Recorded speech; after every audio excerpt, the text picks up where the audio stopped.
We are approaching the end of July, which means it's time to discuss some of my must-have running backs for the 2025 season. But we're not just going to discuss the running backs, I'm going to give you a blueprint to making sure your fantasy team can come out of the draft with multiple of these players.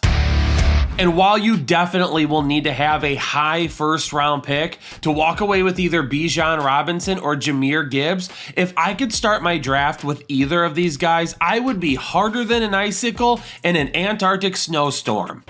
At least an average size icicle. And if for some reason you don't have a first round pick that's near the top, Derrick Henry and Ashton Genty at the end of the first round, also great running backs to start your draft. But we're going to talk about Bijan Robinson first, who has a current ADP of 2.5. You're going to need a top 3 pick to be able to secure Bijan Robinson.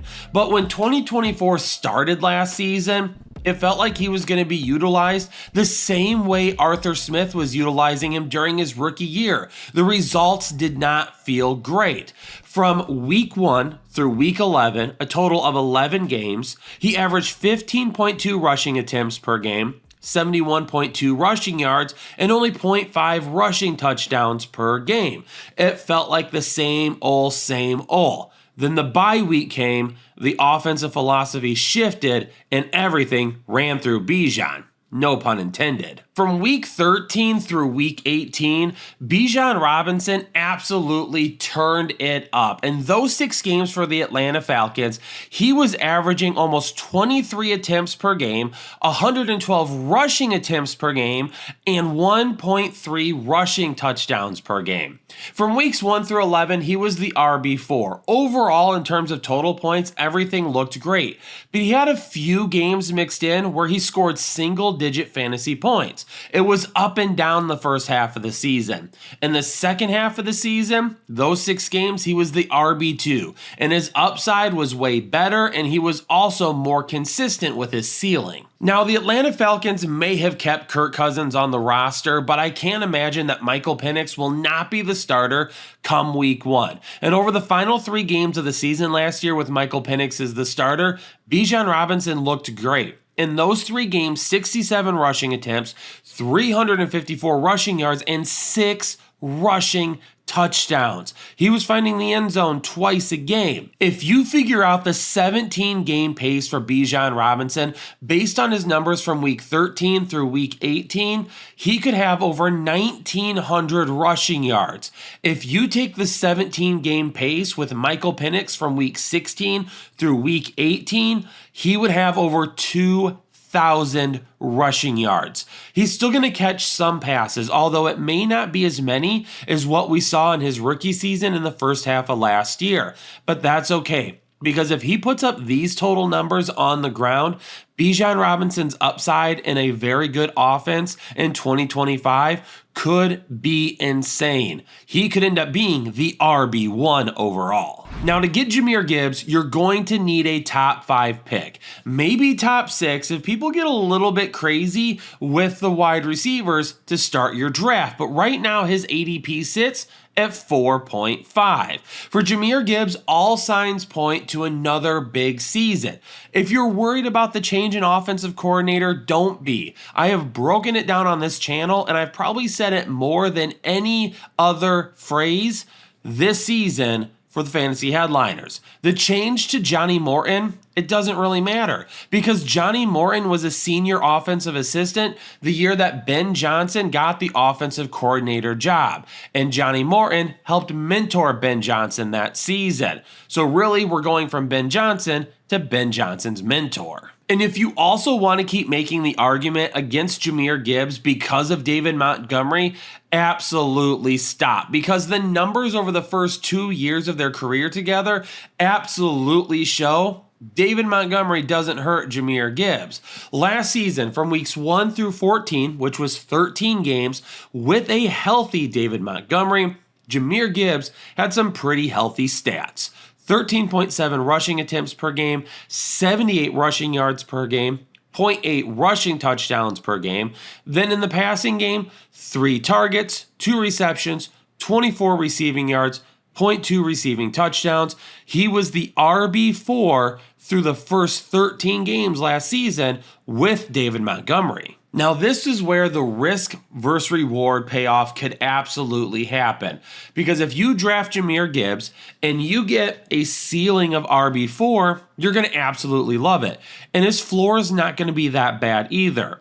But last season in week 15, pretty early in the game, David Montgomery went down with an injury, and he did not return for the rest of the season. He missed the next 3 games after that. That's where Jahmyr Gibbs absolutely went insane. With no David Montgomery, 21.3 rushing attempts per game, 121 rushing yards, and averaging almost 2 rushing touchdowns per game as well. 4.7 targets, 4.3 receptions, and 0.3 rushing touchdowns. From week 16 through week 18, Jahmyr Gibbs absolutely dominated those 3 games for fantasy owners while David Montgomery missed time. The numbers were absolutely insane. 21.3 rushing attempts per game, 121 rushing yards, averaging almost 2 rushing touchdowns per game, while a huge workload in the passing game absolutely helped as well. 4.7 targets, 4.3 receptions, over 40 receiving yards, and 0.3 receiving touchdowns per game. He was the running back 1 the last 3 weeks of the season.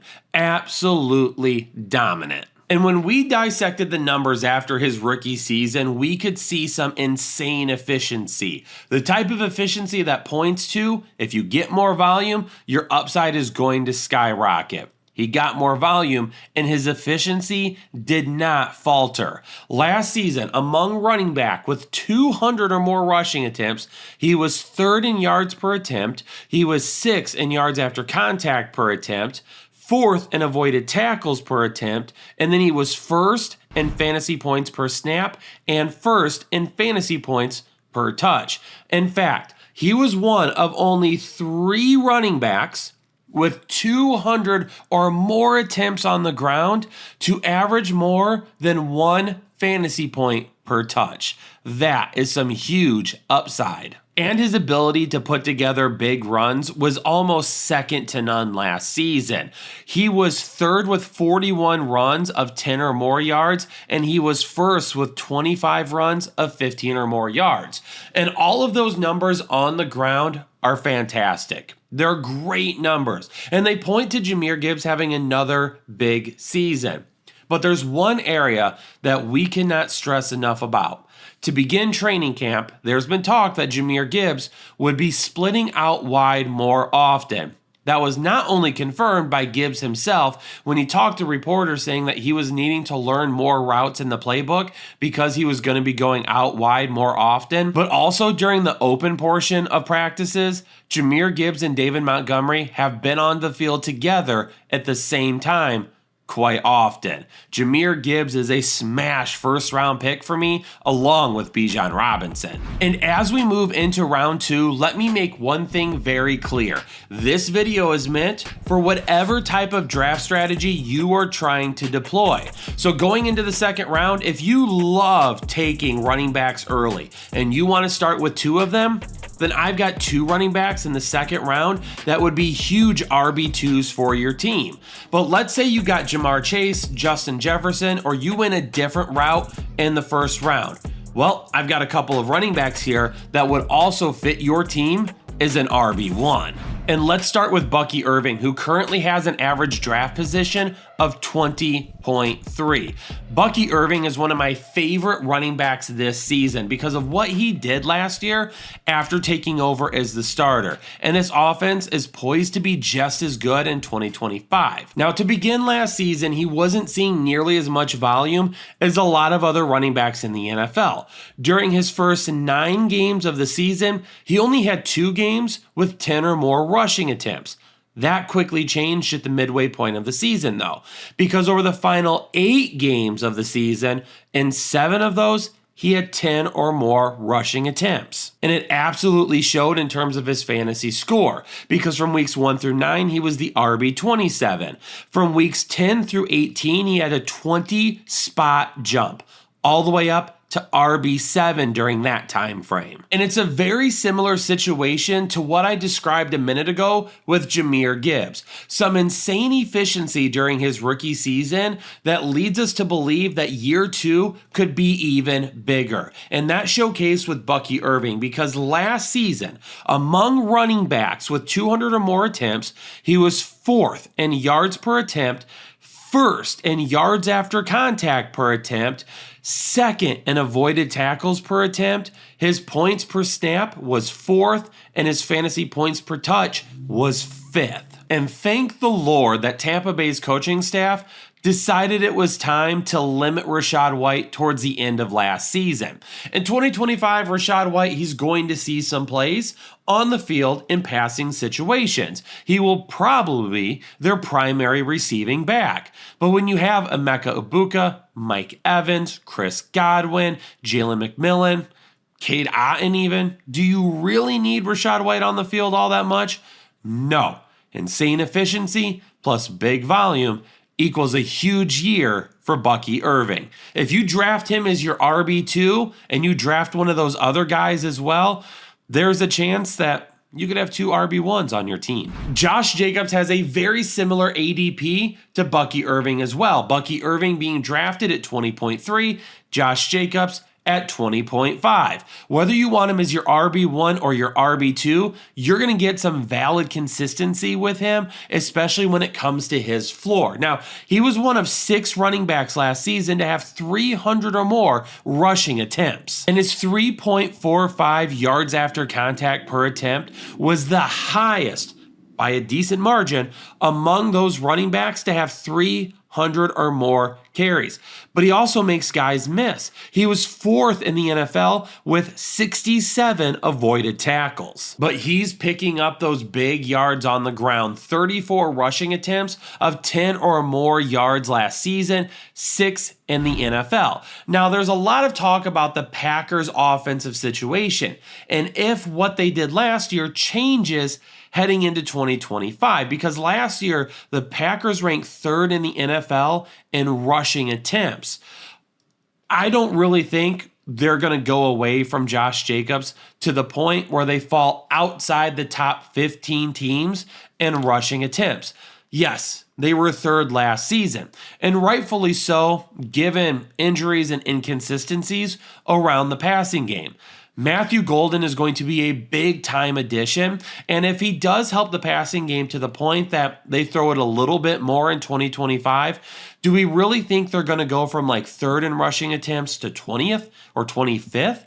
Probably not. They could go from 3rd to 10th, and Josh Jacobs is still going to see right around 300 rushing attempts. Touchdowns were the biggest thing that led to more upside in the second half of last season, and it's something that could absolutely continue into 2025. During the first 9 games last season, Josh Jacobs only had 3 rushing touchdowns, but then during the last 8 games of the season, he had 12 rushing touchdowns.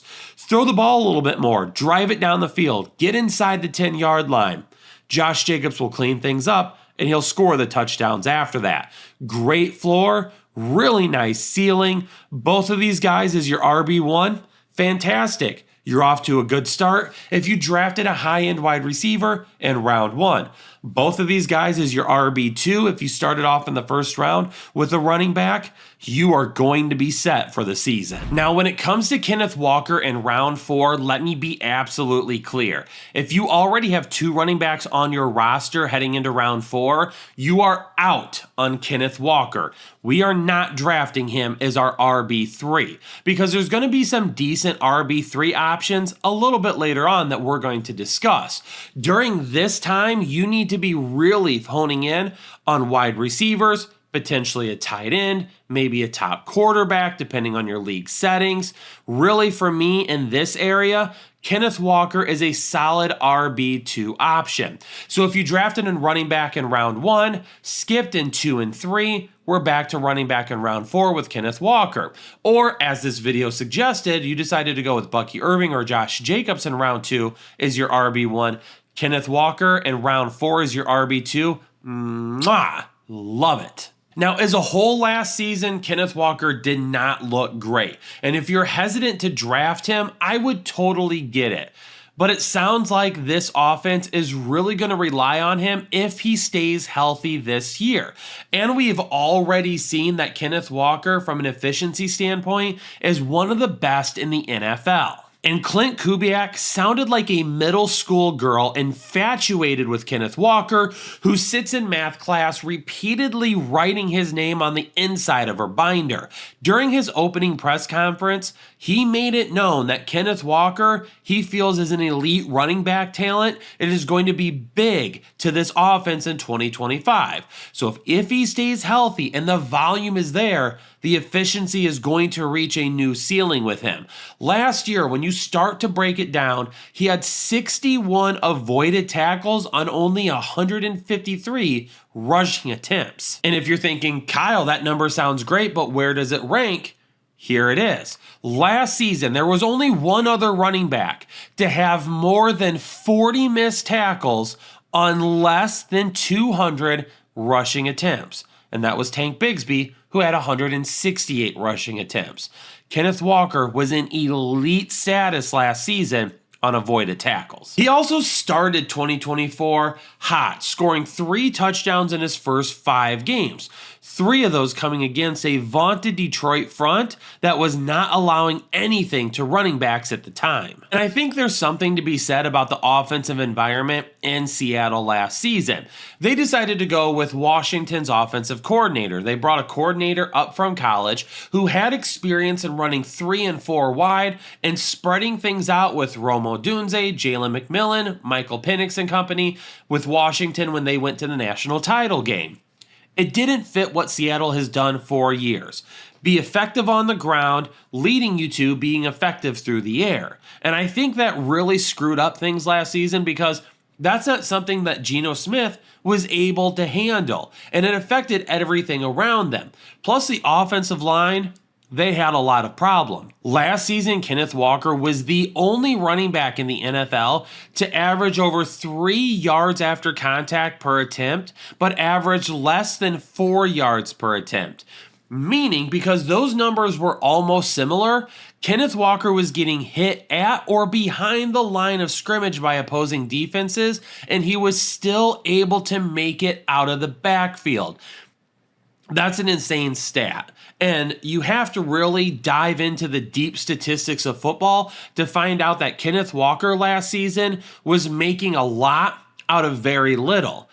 He could be huge this season. As long as he stays healthy, the efficiency stays the same, and this offense gets back to focusing on running the game while being efficient through the air, Kenneth Walker would be great as your RB2. Heading into round 6, we are now starting to look for our running back 3. Whatever your strategy was up until this point, round 6, you should be looking at an RB3. This means more than likely you have stayed very balanced through the first 5 rounds of your draft. And if you're looking to perfect your draft strategy, then our 2025 Fantasy Football Draft Guide is exactly what you need. And if this video gets 1,200 likes, I'll be giving away a draft guide in my next video that I record. So make sure you hit the like button, make sure you leave a comment down below. I've got a question for you at the end of the video. And if you don't have your draft guide yet, go get it. tfhdraftguide.com. Link is down below. Tons of great information that you won't find anywhere else. And if you win the free draft guide giveaway, we'll just refund you your money. And I think David Montgomery does take a slight step back this season based on the changes on the offensive line only. I'm still okay with him as an RB3. He is going to be a value once again this season based on his current ADP, having him go around 61.5. Before his injury in week 15 last season, David Montgomery was the RB10 from weeks 1 through 14. Now, his 12 rushing touchdowns up through that time were second in the NFL. That's great. That's awesome. But it's the volume that I want to talk about a little bit because that's where people are going to argue. If Jahmyr Gibbs has such good upside and he's going to be utilized more often this season, what does that say about David Montgomery? You're probably going to argue that he was carried by touchdowns. Well, when you look at the volume stats, realistically, That gives him a solid floor. Because last season, during this time frame, he had 180 rushing attempts, 15th in the NFL, 771 rushing yards, 16th in the NFL, 3.2 yards after contact per attempt, 17th, and 38 avoided tackles, 10th. That type of volume right there establishes a really nice baseline for David Montgomery. So maybe he drops from 12 rushing touchdowns to 10. He's still a great RB3. Maybe he drops from 10 rushing touchdowns to 8. He's still going to be a very good RB3. Maybe he doesn't reach the RB1 upside that you would want. He's still going to have some weekly RB2 upside, and he's going to smash as your RB3. And that's what we want at this point of the draft. Well, maybe you're a little bit concerned. Well, you're telling us to draft Jahmyr Gibbs, so I do, but you want us to draft David Montgomery as well? Yeah, why not? Again, from weeks 1 through 14 last season, both of these guys were RB1s. That's not going to change this season. And even if it does, let's play devil's advocate, it changes a little bit. Maybe David Montgomery, maybe he becomes more of like an RB2, mid RB2. You can still have him and Jahmyr Gibbs together on the same team. Jahmyr Gibbs with some high RB1 upside, David Montgomery with a really nice RB2 floor. I'll take that. And guess what? If one of them gets injured, you've got a rocked in RB1 on your roster. Okay, so maybe I wasn't able to convince you that David Montgomery in the 6 is your RB3 is going to be a good pick.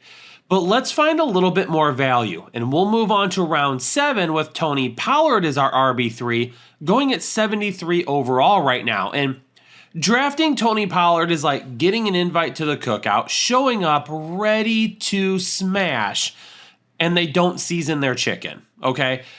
If you draft Tony Pollard, you're the type of person that's going to stay and just make your way through that bland, gross chicken.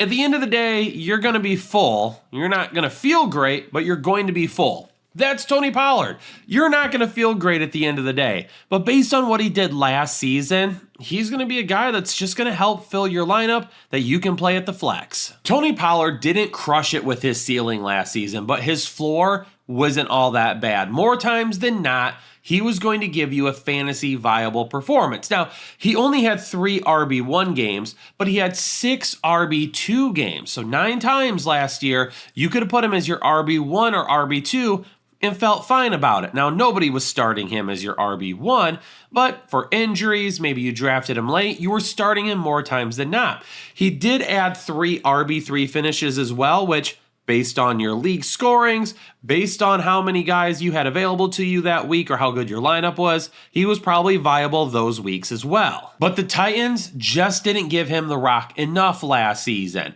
When he was getting 10 or more carries a game, he was fantastic. In fact, if you take the games in which he got 10 or more carries and put them up against his peers in the same week, Tony Pollard had some great numbers. He was first with 220 rushing attempts. He ran for 936 yards, which was 4th. He averaged 3.43 yards after contact per attempt, which was 9th. He had 30 avoided tackles, which was 12th. And he had the most runs of 10 or plus yards during that time.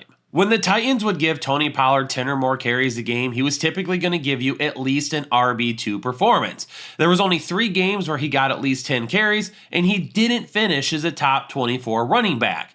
Now, the reason that he didn't get more double-digit carries has to be because Tennessee lost so many games last year. But they've dramatically improved their offense.